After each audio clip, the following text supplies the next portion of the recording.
Wizards being glass cannons is no understatement. They have powerful magic at their behest, but have poor life expectancy when it comes to battle, as they have very little life points. And a goblin sneeze can really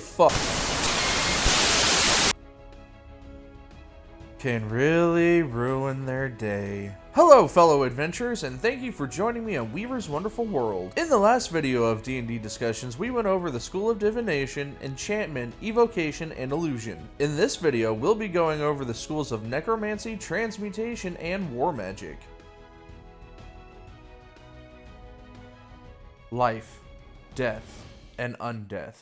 The School of Necromancy delves into these cosmic forces. As the Necromancer focuses their studies in on life and death, they learn to use the energy that animates all living beings. The deeper into this tradition the Necromancer goes, the more they learn about sapping the life force from a creature while destroying its body, and transforming that energy into powerful and devastating magic. Due to their close association with death, many Necromancers are seen as villainous, vile, and evil beings. Now, this isn't always true, but those forces they command are highly taboo among more civilized societies. Like every other school of magic, when the wizard picks up Necromancy, they get Necromancy Savant, allowing them to copy all Necromancy spells into their spellbook for half the cost of time and gold.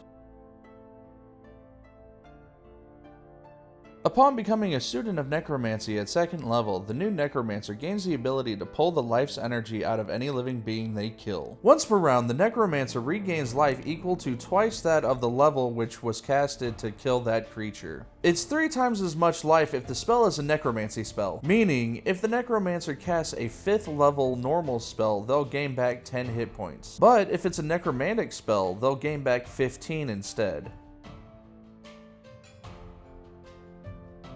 Upon reaching 6th level, the Necromancer can add the Animate Dead spell to their spellbook if they don't already have it. They also gain the ability to animate 1 additional zombie or skeleton as appropriate, meaning if there's another body or a pile of bones that they can cast the spell on. The undead creature created now has additional benefits as well, such as their maximum hit points increase by an amount equal to the Necromancer's wizard level, and the creature adds the Necromancer's proficiency bonus to all weapon damage rolls. That's a benefit any Necromancer could use, especially with a limited party.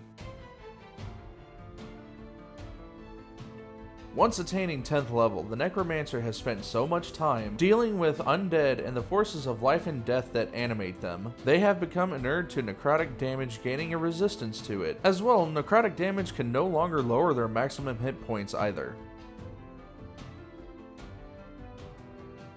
Once the Necromancer reaches 14th level, their mastery over death is so potent they can take control of undead, even ones created by other wizards. When using this ability, the creature must make a charisma saving throw. If the save is successful, the Necromancer cannot use the ability on them again. If the save fails, the undead becomes friendly to them and obeys their command. Undead with high intelligence, however, are a lot harder to control. If they have an intelligence of 8 or higher, they have advantage on their throw. At an intelligence of 12, if the saving throw fails, they can make another saving throw each hour until they successfully break free. So really, a Necromancer wants a dumbass.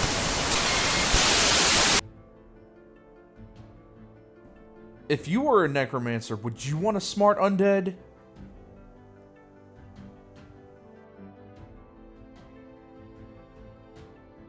Sweet, you're a part of Fullmetal Alchemist. You know, the anime? Alright, fine, bad joke. As a transmuter, they are given the ability to modify energy and matter. The world to a transmuter, or an alchemist in this case, is but an eminently mutable place to change to their delight. Alchemists wield the raw power of creation magic to alter both physical and mental qualities. Some people use it as a way to tinker or pull pranks, turning people into toads, or copper to silver for the occasional profit. Others get serious about the power they wield, seeking to become as powerful as the gods. Upon picking up this school at 2nd level, the Alchemist gains Transmutation Savant, cutting the time and cost of adding spells in half.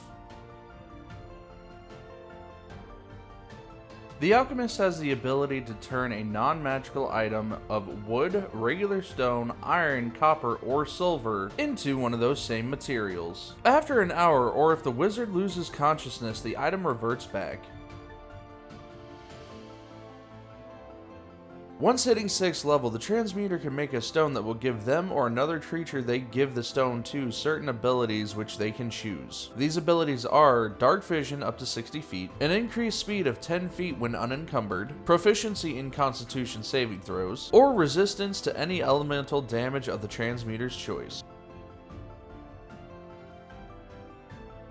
The spell Polymorph is added to the Transmuter's spellbook if it isn't already there. The spell is free to cast, but with some caveats. It can only be on the Transmuter themselves, and it must be a beast with a challenge rating of 1 or lower. By destroying their transmutation stone and using the reservoir of stored magic. In a single burst, the transmuter can choose one of the following effects for free. Panacea will remove all curses, diseases, and poisons affecting a creature. They need to touch the stone to the creature to add this effect. Restore Life allows them to cast Raise Dead on a creature. Restore Youth reduces a creature's age by 3d10 years with a minimum of 13 years. Every woman... Okay, I know that would have been wrong for me to say. However, this does not extend their lifespan, it only reduces how old they look. War Mages get few features at specific levels much like schools of magic. However, they don't get War Magic Savant since they are not focused on one school. So they have to pay full price and time to copy their spells. When picking up War Magic at 2nd level, the War Mage has learned how to weave their magic to fortify them from danger. When an attack comes in, they can use a reaction to add +2 to their AC. Subsequently, for a saving throw, they can add a +4 bonus. Being tactically minded in battle is what a War Mage is all about. At 2nd level, they are granted a bonus to their initiative, equal to their intelligence modifier, meaning they are quick on their feet, based on how intelligent they are. Eat that, monks. Once they obtain 6th level, the War Mage is able to store up the magical power they take when stopping other spells, with Dispel Magic or Counterspell. The Wizard can store up a number of these power surges equal to their intelligence modifier. When casting a Wizard spell by expanding a power surge, the War Mage can deal additional force damage equal to half their Wizarding level. So if their Wizard class is at level 6, they can deal 3 additional force damage. At 20th level, they can deal 10 additional damage, and sometimes those few extra points can make or break a battle. Upon ascending to 10th level, the War Mage will receive a bonus of +2 to their AC, as long as they maintain concentration on a spell. This makes the squishy wizard not so squishy anymore. They say a good defense is the best offense. Well, at 14th level, when the War Mage is attacked, they can deal force damage to 3 targets within 60 feet. This damage is equal to half their Wizarding level. I honestly think I like War Magic a lot better than all the other schools of magic, because they aren't hyper-focused on their own tradition, and while some are pretty awesome and would be fun to use for role-playing, D&D is about combat as well, and I do like that aspect of the game. That being said, going through this list just shows how much the Wizard has to offer. Any party, regardless of what school of magic they decide to pick up. Well, adventurers, thank you for joining me on Weaver's Wonderful World. Join me on the next video where I'll be going over 2 subclasses from Mercer's Magnificent Mind. By the way, that is a Facebook page that you should join if you're a fan of Critical Role. They're a great group of people who will welcome any fan with open arms. Anyways, those 2 subclasses are Chronergy and Graviturgy Magic. So, as always, I'm your host, Ginsu Weaver. And remember, breakfast is the most important meal of the day. And donuts are the best breakfast food, so eat up, stay healthy, and I'll catch you in the next rendition of D&D Discussions.